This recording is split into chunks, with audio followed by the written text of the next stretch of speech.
Now finding it difficult to live in the UK because of all the black people and the Muslims that are living in those areas. After a week of staying there, her guest told her there were too many Muslims in the area. We were quite shocked at how difficult she found different cultures. She felt there were just too many Muslims. Too many Muslims, too many people with different skin colours. Her guest's son was enrolled into the local school, where the majority of children happened to be black and Asian. And then to just have her complain about the demographic of the school and going, well, he can't be safe there. There's not enough white kids, essentially. The majority of my neighbours are Muslims. A lot of them are Kashmiris or Pakistanis, Indians, and they're wonderful people. And you just felt if you just would sort of give them the time, perhaps we'd come to the same conclusion.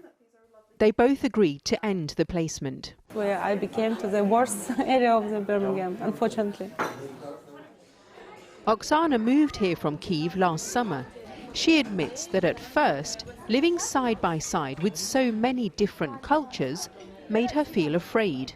I was very afraid because it was not usually for me, and and some people just told me about so many dangerous stories. So people found it hard to believe when we were talking about how Ukraine was treating African people when the war first started. The way they were kicking black people out of their trains, their buses, they were telling them, no, we are gonna escape first and then whatever happens to you, happens to you. There were so many conversations about that. I even lied that I was pregnant. They didn't care.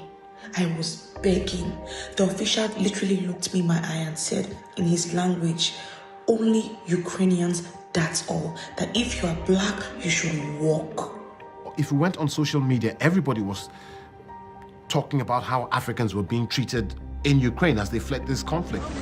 Man, these people left without taking the blacks, man. None of the blacks, man. See. These are the black community. We are not allowing any black people to enter inside the gates. We are all here. It's only Ukrainians that they are allowing in. Even the ones with kids, they're not allowing them. And some people